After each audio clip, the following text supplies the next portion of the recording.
Hello, everyone, and a very warm welcome to today's webinar. It's great to have you all here with us.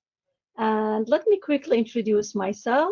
My name is Noor. I'm the Global Manager of Technical Support, and I have a background within biomedical engineering within 15 years. And working for Fluke Biomedical since over 9 years now. I'm very excited to be moderating today's session together with my colleague, Jamie. I will let him introduce himself. Jamie, go on. Thanks, Noor. Yeah, Jamie Frode is here, Technical Sales Engineer for Fluke Biomedical Products. And again, I'm very excited to be a part of this, this webinar series. So let's get electric. Great. And now I want to give a warm welcome to our valued panelists who are joining us today. We have Jouni from Ultramedic, Frode from Nordic Service Group, and Tony from AdQuipment Medical. We are very glad to have you with us. And before we deep dive into the main discussion, I want to invite each one of you to briefly introduce yourself. And let's start with Tony, then we will move to Frode and Jouni. Thank you, Noor. I'm Teun Kruithof. I've been working for AdQuipment, the Netherlands, for 22 years already. I started as a biomed engineer, and of course, then the product specialist for Fluke Biomedical Test Instrument. In 2017, I became an account manager, responsible for the sales in our country for Fluke Biomedical Products and RaySafe. And now I became a sales team leader, and I'm also giving courses on electrical safety for our Dutch clients. Thank you.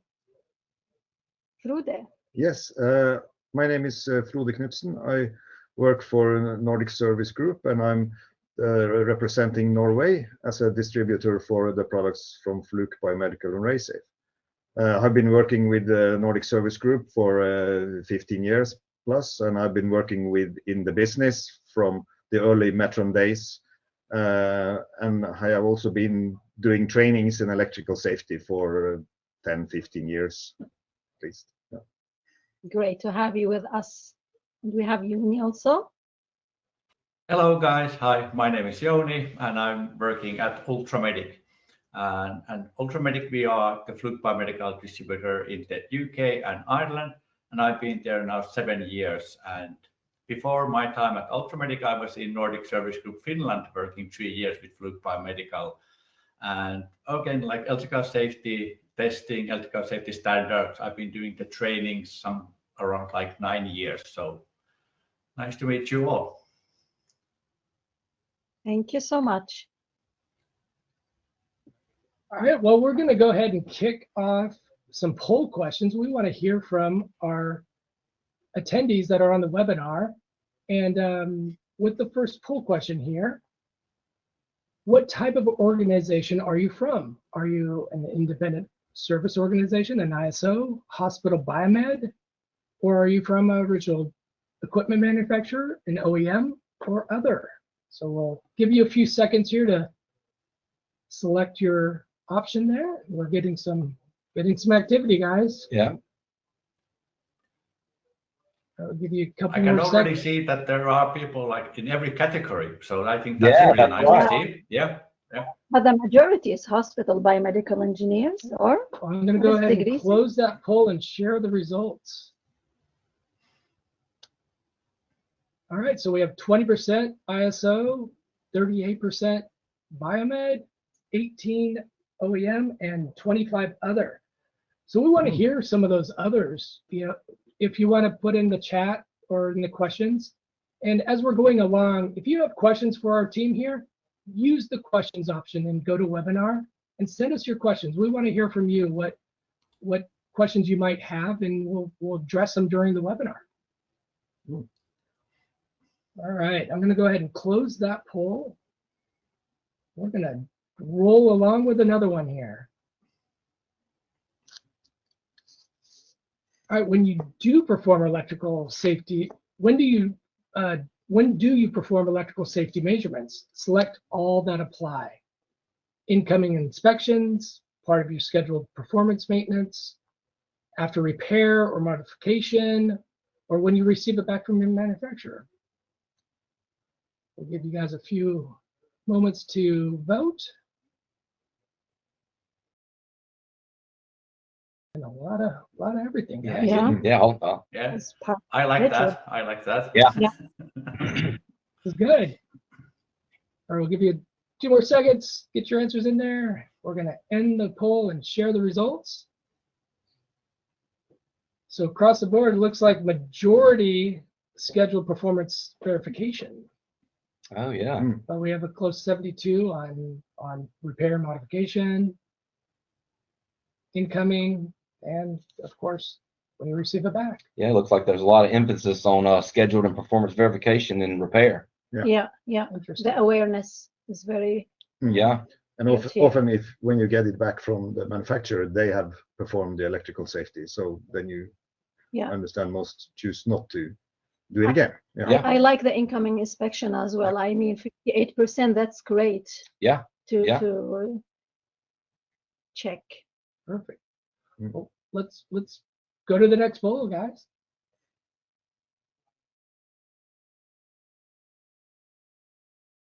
All right, the next poll is, what is the primary reason to perform electrical safety testing? Is it required by regulations and standards, ensure patient and operator safety, or I follow the service manual? I think you guys are gonna like this one. Yeah. Yes, I'm already. I like what I'm seeing here, so this is that's really right. good. Yeah. All right, we'll give you a couple more seconds here. Following the service manual, 5%. Yeah. That's interesting. Yep. Indeed. Yes. All right, I'm going to end the poll and share these results with everyone. All right, so 20% regulations and standards, 76% ensure patient and staff safety, and a few with the service manual. Yeah. Yeah, in my opinion, this is why you're performing electrical safety is to ensure the patient safety and operator safety. So I like this. I like these numbers. Yeah. And that's why it's in the service manual. Yeah. That's right. And also that's why it's required by rules and regulations and legislation even. So, but the primary, I think it is good that we see that it is patient and operator safety. So that's really good. Yep. That's good. And a lot of times people focus on patient safety, but we can't forget about, all the other people in healthcare, right? Our physicians, our nurses, our housekeepers, everybody that's a part of healthcare, right? Even Insurance the safety. engineer. That's right. Even the biomed. That's right. The test. Yeah. The stuff. Yeah. All right, let's move on to our next poll here.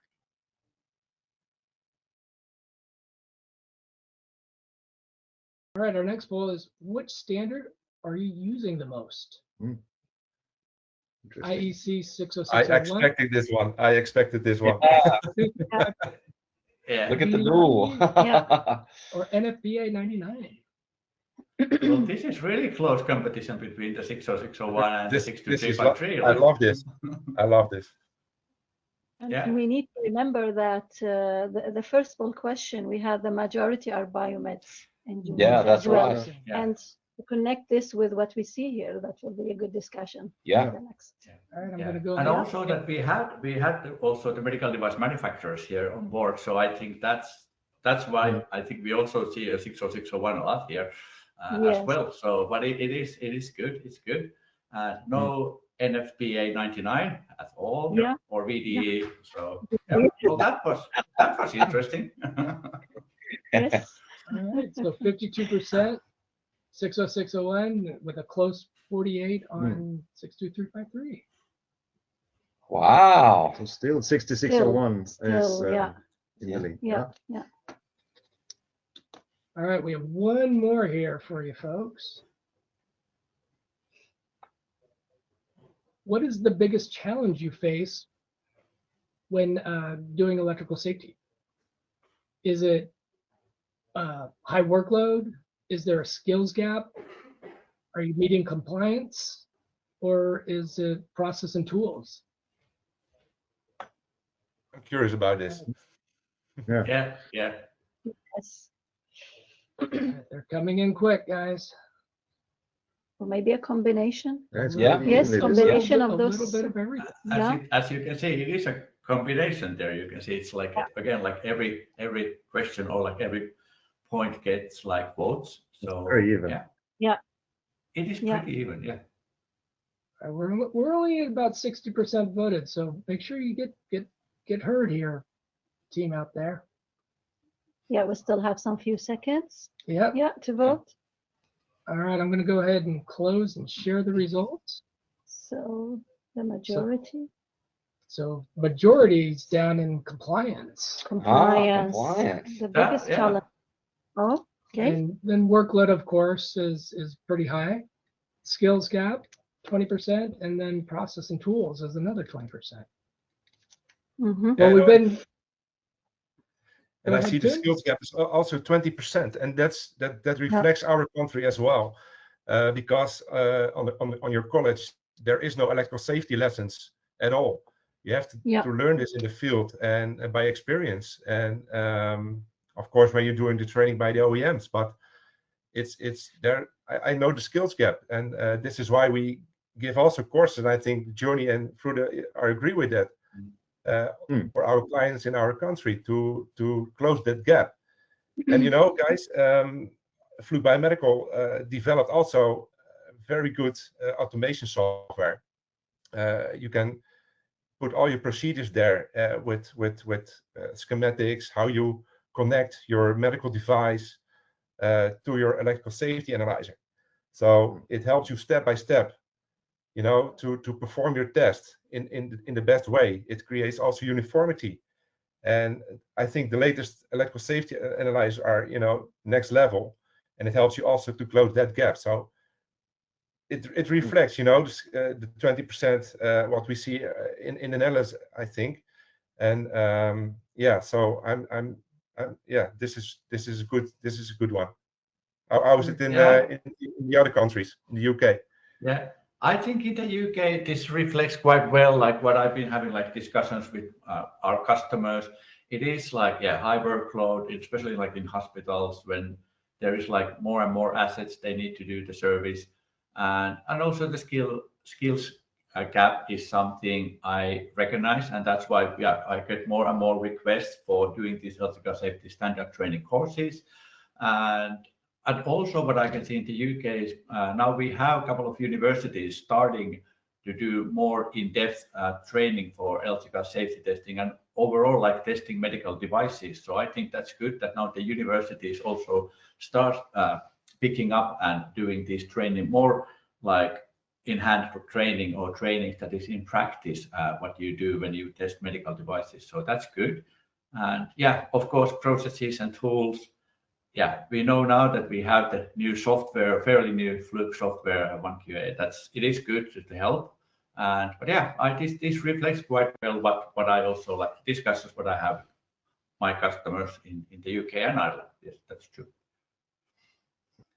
Frode, what do you think about meeting the standard and regulatory requirement? Why the compliance is a hard part here, or most of the biomed engineers struggling? Yeah, what do you think about meeting standards and regularly?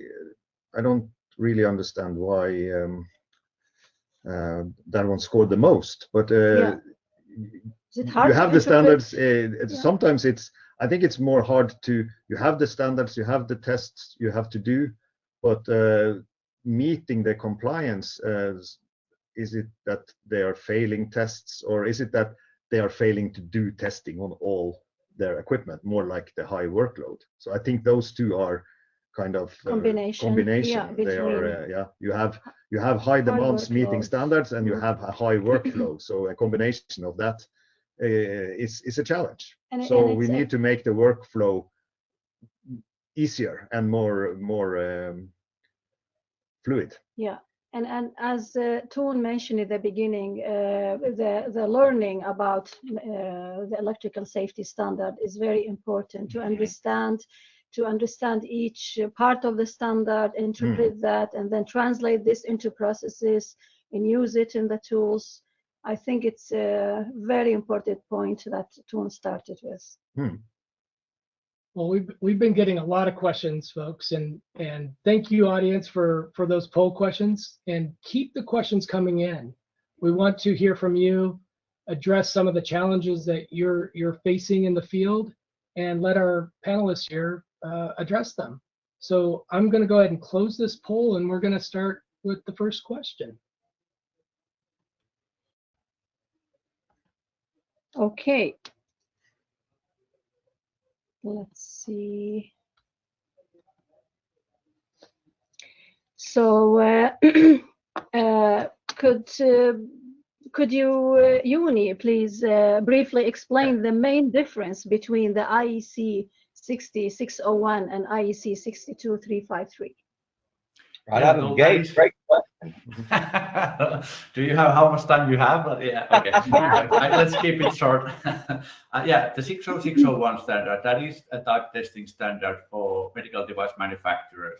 So that is why, of course, it is that you have to do everything according to 60601 to be able to then get the approval, get the CE mark, and that's it's maybe that, yeah, if you think about the 60601, there are more tests you perform when you do electrical safety tests. And then again, the 62353, that's the standard that is designed for recurrent tests and tests after repair. And it is for what happened to medical device after sale. So then when it's there in the hospital, put it in use, and how you maintain it and test it, or acceptance testing before you put it in use. So it is like the 62353 for me is the standard where what is designed for what happens after sale. And that's the main key thing. Of course, both standards measuring equipment leakage current, applied part leakage current, and if it's the class 1 device, protective earth resistance test. So they are doing or measuring similar things.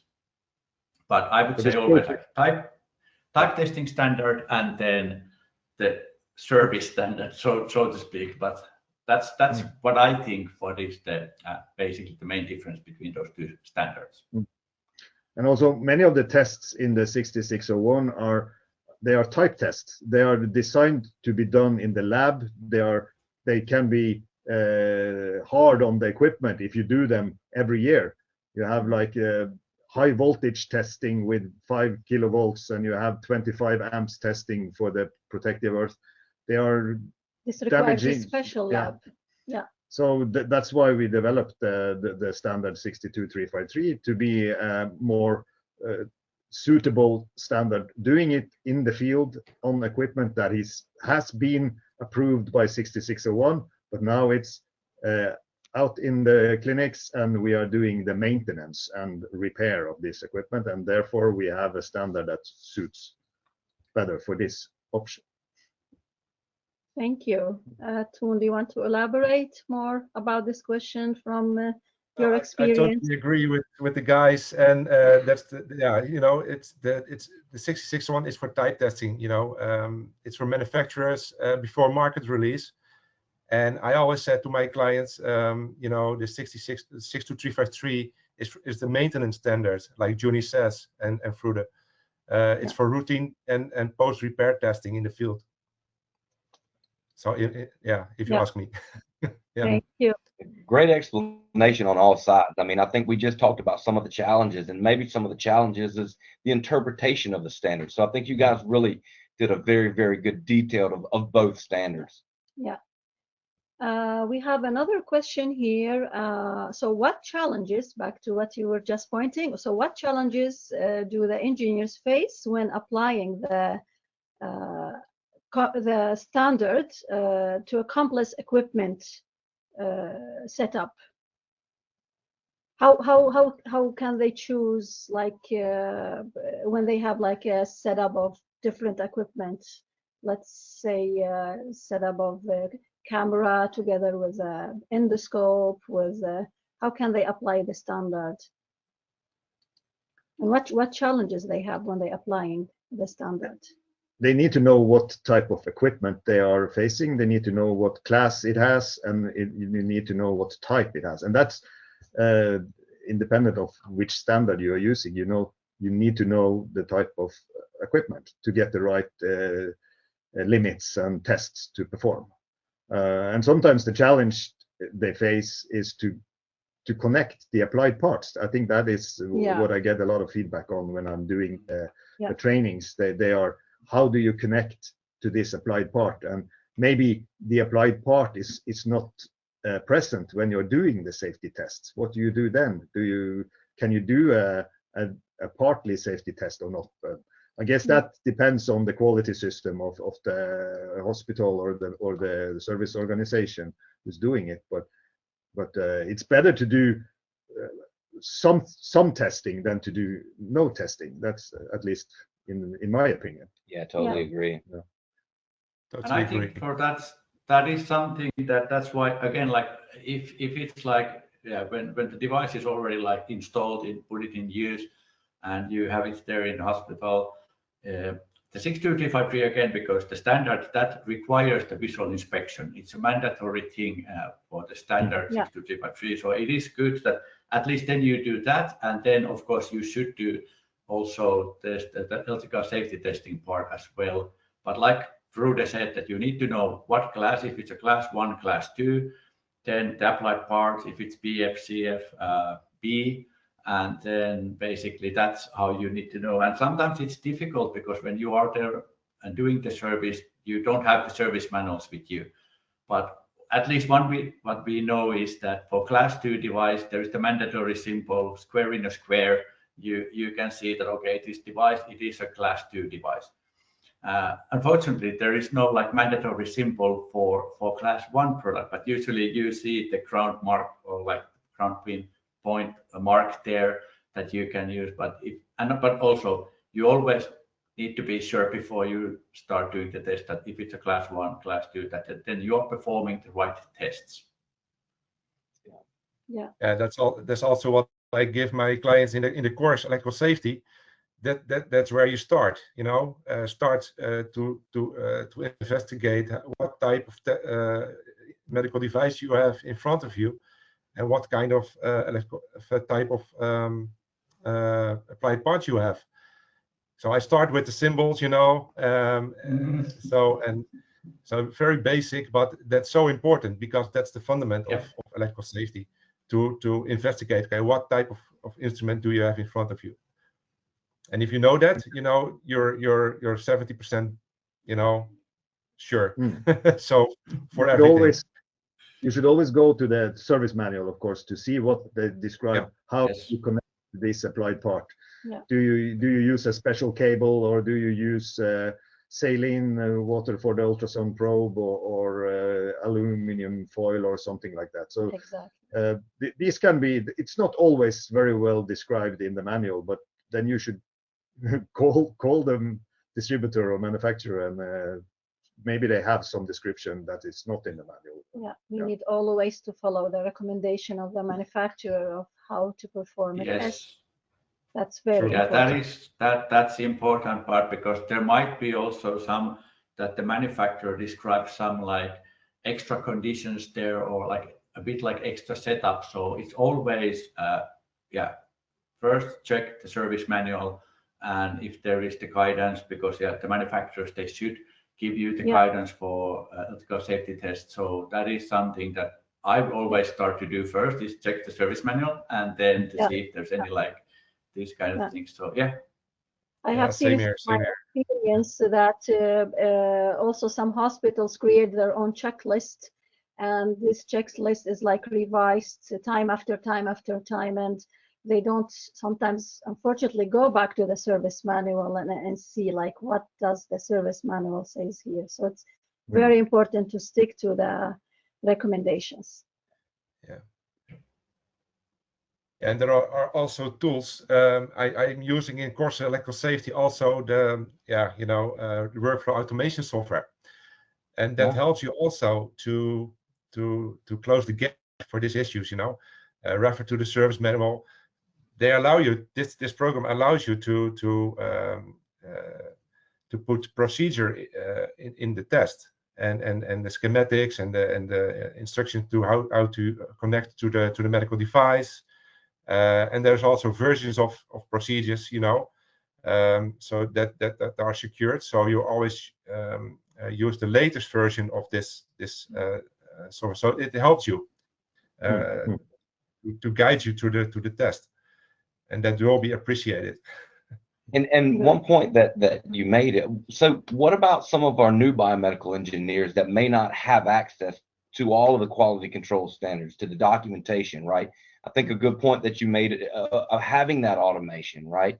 Because not everybody can have all of the quality control. You know, to Jouni's point, they may be in the field, they may be just getting into a facility that may not have all the quality control documentation. So I think automation is a big part of the future now, you know. So true. Yeah. Yeah, I think for there it is like that you want to standardize testing, and that's also something what you think about, that if you have a team, let's say 20, 30 engineers, and you basically want that everyone will do it exactly the same way, that then you can compare the results. That's also something that it shouldn't matter if it's like engineer A or engineer B running the test. You should do it exactly the same way, and then you are able to, of course, compare the results. So that's I think it's important as well. Yeah. Also, what the 62353 says, you know, you always have to analyze your test results, and that helps you too. And exactly, totally agree with that. And also that you use the same method in 62353. You have the direct alternative, and if you start with one, you should always continue with the same to be able to compare the results. So that also helps if you have a standardized procedure describing the. All right, we got some more questions coming in. Let's see what we got coming in from our audience. Yeah, so we have one more question here. So what risk do the hospital face if they skip the electrical safety test? Oh, yeah. Well, who wants to start? Who wants to start? Yeah. Well, I can say that, well, it of course, the worst case is that there will be electric shock if it's to patient or to operator. So, and worst case is, of course, you don't want to think about, but it's death. And that's the serious thing, that if you skip the test, the device is faulty, and you just put it into use, and then the patient gets electric shock, or even the operator, like it can be both ways, like, and you will face death. And that would be the really sad thing, that what can happen, the worst case scenario, what can happen. So that's why, and it is like nowadays, I think the medical devices overall, they are like really good, the quality is really good, and you hardly see any failures.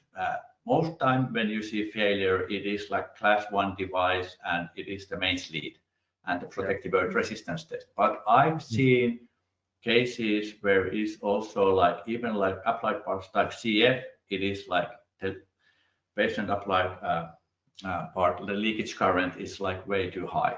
And if you think about CF, it's cardiac floating, it's close to your heart, and even like smaller, like even if we talk about like 100 microamps or 200 microamps, but the limit is 50 microamps. So if it goes that high, it can interface with your heart, and these are the scenarios we don't want to see. So that's why just keep testing every day, do your tests, and then it's also what I say when I'm doing these trainings is, it's also for you when as an engineer, it's a good thing that after you have done the PM or repair, you've tested, it's safe. You can sleep well. You don't need to worry about it, because that time when you did the test, it was a pass. Whatever happens after that, it's not anymore your responsibility. But when you do the repair or you do the PM and you test it and it's clear, it's passed, then you've done the job right and well, and you don't need to worry about it anymore. But I think also when you have done the test, you're in the clinic, maybe you discover something is wrong with the unit. The cables are bad. They have been taped by doctor's tape or something like that. you have to, part of doing electrical safety is also to train the staff who are using the equipment on a daily basis, to train them to keep an eye for the visual inspection, keep an eye on the equipment, and let the biomed department or the service organization know if something is wrong, and don't fix it yourself, get a new cable. I think kind of for the staff to recognize the risk, right? Yes. Yeah. And also one thing, because now I remember the poll questions this like when we started, and we have the medical device manufacturers here as well. So of course for them it is like as important as it is that before they ship any new products to the customers, that they have done the production line end testing to see that the product is like clear, it's passed, everything is okay working, and then they are like happy to send it to the customers. So that's also like for the manufacturers when they are doing the 60601 tests and the production line and end test to see that the product is good to go to the customer. So again, it is important. Yeah. And you said when you skip the test, but what if you forget to attach, for example, applied parts? This is also what I taught my clients in the participants of the safety course. When you do not attach you forgot to attach the applied part to your electrical safety analyzer, you perform the test and it's good after all, right? So I give also an advice to them: please do not work only with high limits described by the standards. Using also low limits, because when you forget something to attach, for example, the applied part, the outcome is 0. So, and the limit is 0 to 100 microamps. So it's good. So if you're using with low limits, like for example 1 or 2 microamps as a low limit, 0 is wrong. So this avoid also problems afterwards. In uni you talk about sleep well, so now you sleep very well. And before we move on, let's take a pause. Are there any more questions out there, guys? We want some questions. The more questions the better, so feel free to drop in the chat any questions you may have.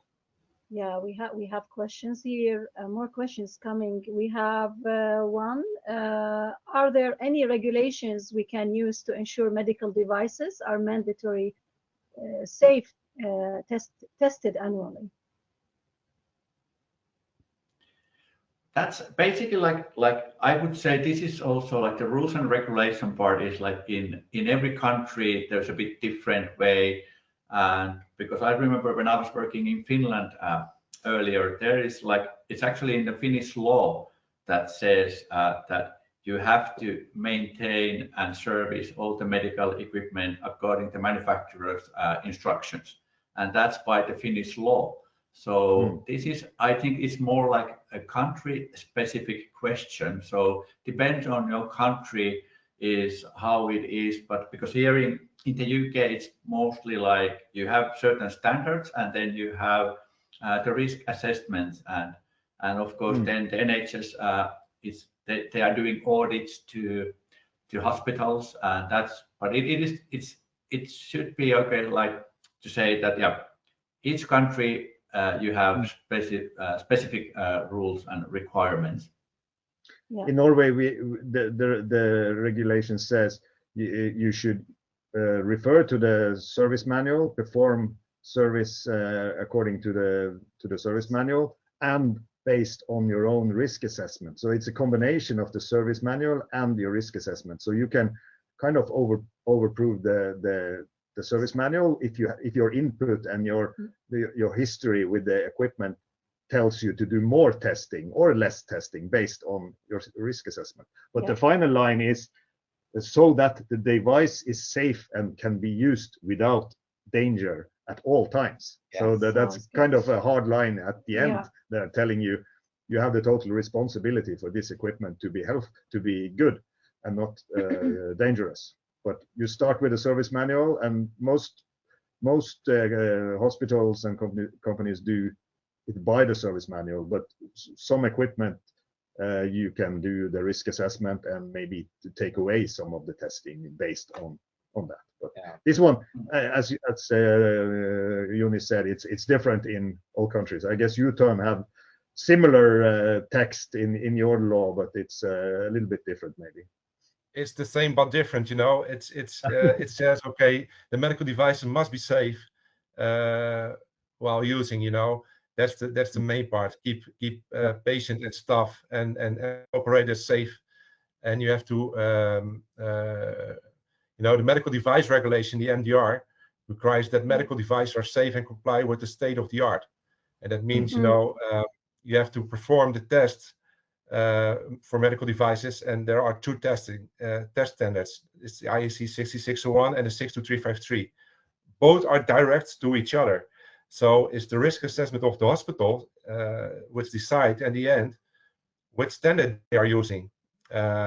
And they can overrule the numbers of tests annually and that's of course, you know, based on how frequent they use it, the medical devices. So some of them are said, okay, we overrule what the manufacturers are saying because we are using it 2 times a year, and for normal use you have to test annual.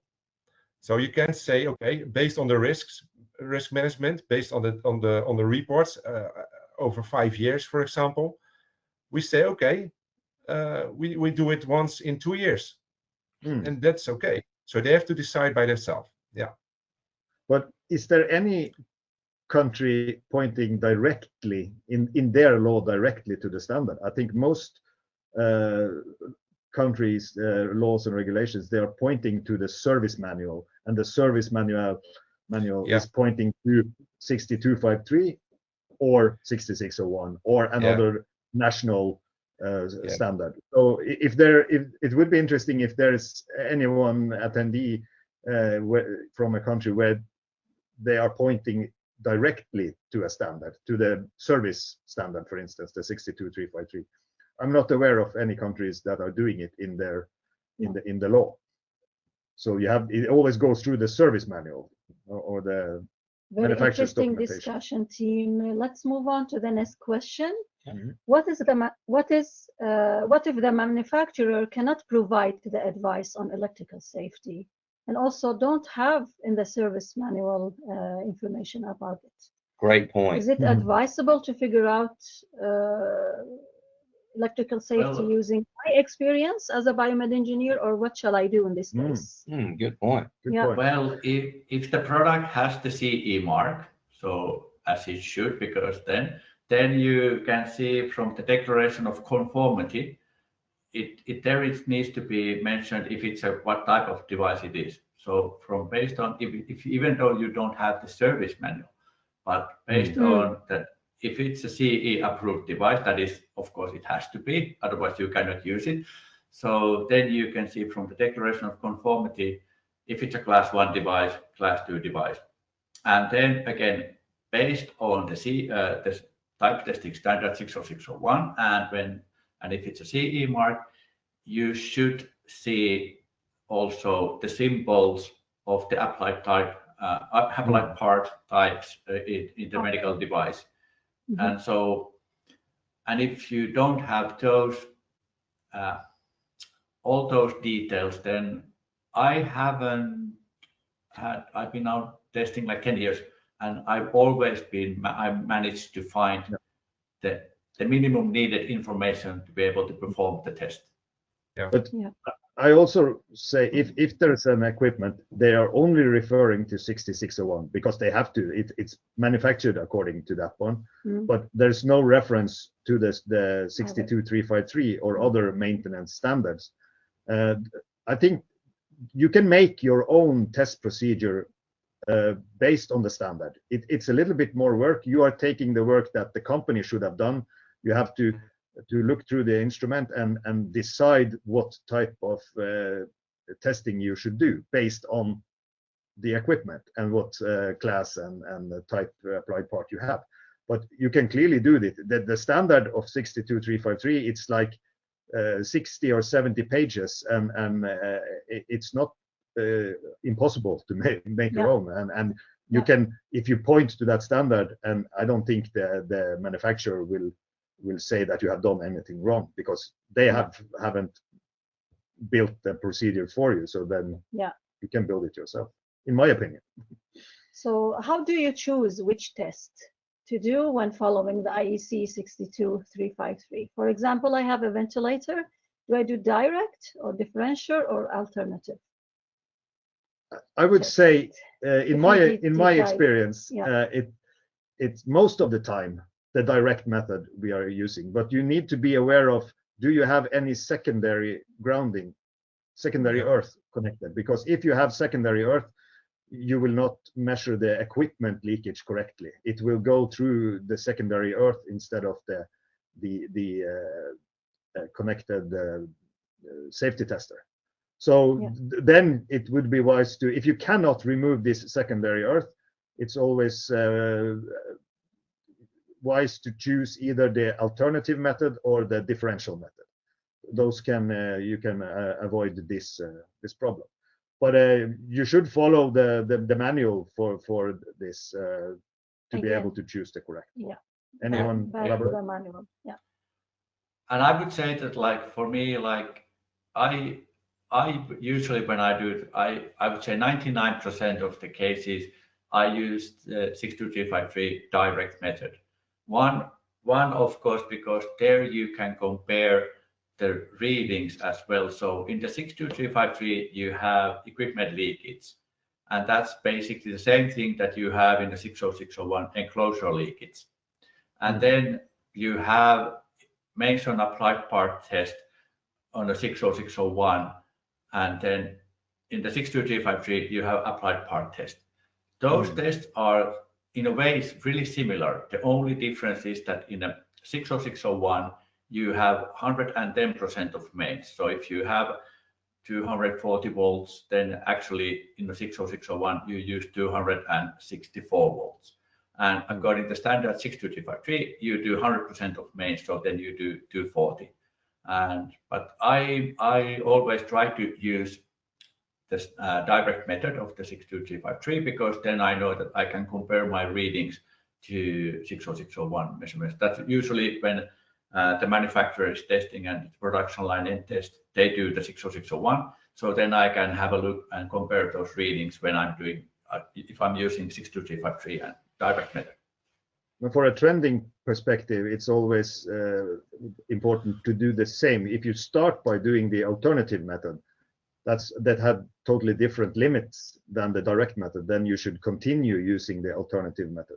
So I would say the alternative method is not as often used. You use it if the manual tells you to, or if you are kind of skilled in that product, because you need to know more about the product you're testing on, the standard and the safety tester to choose the alternative method. And the differential method is not that accurate in my opinion on the lower currents, so it's not as good a method, but sometimes it's wise to use it. Okay. Teun, you want to say something? Yeah, there are also conditions on the alternative method. For example, there cannot be a relay in the conductors, because otherwise you're testing the relay. So you're testing a switch and that's nothing. So there are conditions, but refer the service manual, what Frode and Jouni also says, and that's key. Yeah.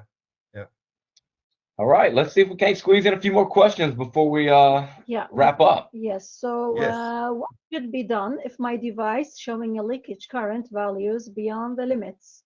What are the common causes and how to trace them easily if we find a leakage current? If you find the leakage current, then there's probably something wrong with the unit, and that can be often sourced to the power supply, I guess. So the common causes. Yeah, the common cause might be the power supply, but that's really a big question to define. It goes down to more finding errors on the unit. So yeah. But it can be like several several things can cause it. So one example, because if you open the case, there might be some like dirt, spillage, any fluid. So then the air creep gets smaller, and that can basically again like reflect to higher or increasing equipment leakage currents. So it can be even like that there is some like dirt or moisture inside of the device, but it can be like Frode said, it can be many things. So then you just need to start investigating. Actually had one customer call me the other day, and one test failed. It was not the leakage, but it was the insulation test. And you often do the insulation test in addition to the leakage test, because when you do the isolation test from ground to applied part, you can often see that the insulation is low before the leakage is too high. So in this case, he saw that there was some spillage between ground and the applied part, and that took down the insulation resistance. So when he cleaned that spillage, then the unit was okay. Yeah. And I also can share from my experience on the field that vibration, I mean the transportation of the medical equipment between department and department causes a lot of vibration. Depends on how far you are transporting this equipment, and this vibration of course causes a lot of issues with the component inside. And then or if you're transporting the equipment between clinic and another clinic, and it's raining, and all of this can cause And in some applications, people are scared to fail a test, right? Because the question was, what do we do, right? That's why we do electrical safety testing, right? To find those devices that have potentially met some of these failures, so we can correct it. So never be afraid to see a device that's failed in electrical safety and take an action on it. But the problem that's why this equipment. That's why I love. But you can't use it when there's risk to a patient, right? You just can't use it, and that's why you fail a test and you take the corrective action. We have a good of question. Course we have it. Oh, sorry, Teun. We have continue. This is about electrical safety, of course, but the 62353, and that's why I love the 62353. It always says in the standard that there is a visual inspection line, there's a functional testing line, and also an electrical safety line, and both together are the procedure of preventive maintenance. And I said always, every section of the procedure is even as important as the other. So 33% and 1/3 visual inspection is even important than 1/3% of the electrical safety and the functional testing. So watching is learning, and if you see there is spilled some water over the enclosure, or even in the enclosure, you can test it, of course, but maybe it's too late then. So you can avoid that by the visual inspection. So the procedure in procedure is you have to test that. All right, Nora, do we want to try to get a few more? Yes. So if I am in an operating room and need an extension cord to plug a table into the socket, and an electrocautery has problems, what to do? I have a tester with me, I have a service manual with extensions, and it's not very clear always in these cases. So in operating rooms, because that's like the G2 area, like group 2 area, so it's isolated, so you cannot get the earth connection from the sockets there. So you have to use some, like, usually it's like what the cleaners are using there in a hospital. So you have to, in that case, you have to use the extension cord to be able to power up your safety tester to be able to measure. But what was the issue here with this setup? So what was the question again? If I am in an operating room and need an extension cord to plug a table into the socket, so I guess this is the table of the operation table, and and electrocautery has problems. What to do?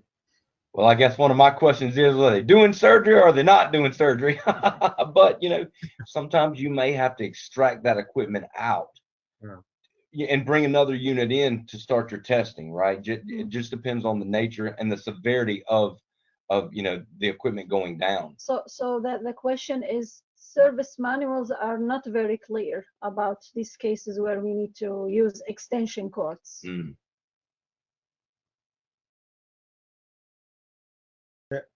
What I have seen, you have two different types of power nets in the hospitals and other. You have like the Terra Neutral that is typical in most of the rooms, and then you have the operating theaters where you have like this class 2 with insulated Terra. And to test the equipment with the highest risk, the worst case scenario, you should test it with the Terra Neutral, and therefore you either bring the equipment out or you bring the Terra Neutral into the lab to have the operating theater to test the equipment where it's in. Do we want to try to get one more question in? Yeah. Is it mandatory to test all the applied parts according to 62353? Where is it described in the standard? The standard describes how you test and the limits. I'm not sure if it says that all parts should be tested, but it's described that all parts. Yeah. How it's to basically test. It is like, if it's like you don't do the mason applied part test to type B applied part. So you test basically BF and CF, and that's where you do. So in the 62353, when you do applied part test, you do BF and CF. You don't do it for type B. And but again, a question, has like many levels. So let's say that we have a patient monitor, and we are and there is like blood pressure cuff. The cuff is usually something like BF, but there is no conductivity. It's all like this kind of like rubber hose, and it has like the cuff, so there is no conductivity. So I can connect my safety tester there and put the crocodile or alligator clip to the cuff, but I already know that there is no leakage because there's no conductivity. Is that important to measure?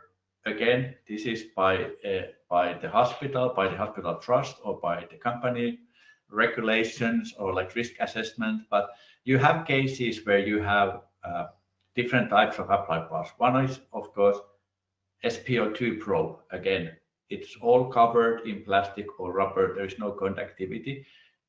Is that mandatory to test?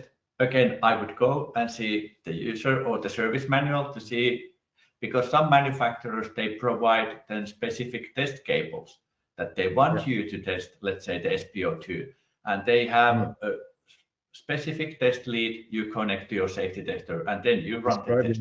But always going to check the service manual, and of course, but it is something that I've done many tests, and I haven't tested usually the cuff if I can clearly think and see that there is no conductivity. Why? And there I know that I can close out that there is no leakage currents there. To conclude, I would say that the standards are telling you how to test, and the service manual is telling you which applied parts you should test. That would be and you can make a risk assessment maybe on your own to say that the risk of connecting to the cuff is like 0, or there you also have some kind of tubings you're using, some of them with air, then you have no risk. Of course, if it's humidity and if it's liquid in the tubing, then you should prime with saline, and you can test what kind of leakage the saline in the tubing will have. That's described in many procedures. So, all right, guys, we got 5 minutes. Nor, as we wrap up, we'll hand the floor to you. And so the last question: how do you feel about prolonging the calibration of test equipment in the event of shortage of equipment available. And that is a real world scenario. Yeah. I have something there that's in my experience. The electrical safety testers, they are really seldom inaccurate. They are measuring quite accurate over a long period of time. That's my experience. But there are a lot of relays connecting the device under test in lots of different modes, and some of those relays are handling high energies, and those can be worn out. Those can be broken by wrong connection or delays that are not set high enough, or pauses. If you have a big power supply and you switch from normal to reverse mains, you might damage some relays. So you need, as a part of the calibration, it's also you're testing all these relays that they are functioning correctly. So my suggestion is always at least once a year, as manufacturer says, you should do the calibration and functional test of the electrical safety. Thank you so much. Totally agree. Thank you, team, for joining, and that was a really great session and a lot of great questions. Yes. And we are really looking forward to having you with us on the next episode in EMEA. Thank you. And Nora, as we close, one thing I want to leave everybody with, we discussed all the aspects, but from the manufacturing to the installation of medical equipment to the service and delivery, electrical safety is the common language. Great. Thank you so much. Yeah. So I would say, come and join us in the next episode in the Netherlands. We're talking about workflow automation, closing the gap for knowledge on electrical safety. We will give you tools to close the gap. So looking forward to see you all in the next episode in the Netherlands. Come and join us. And Yeah. remember, electrical safety first. That's right. Well, great. Well, thank you, everyone. This has been a great discussion, and I just want to thank the audience, for the attendees, for all the great questions. And if we did not get to your question, don't worry. We're collecting all of these questions. I'm going to pass them out to the panelists here. We will get back with you via email. We have your information. Sure. And we'll get back to you with some answers. But I also want to, if you're looking for additional educational content, I do want to remind, Fluke Biomedical has the Advantage Training Program. It's free. It's self-paced, free training with quizzes, white papers, application notes, videos, and you just go to Fluke Biomedical Knowledge Center training, and it is at your fingertips.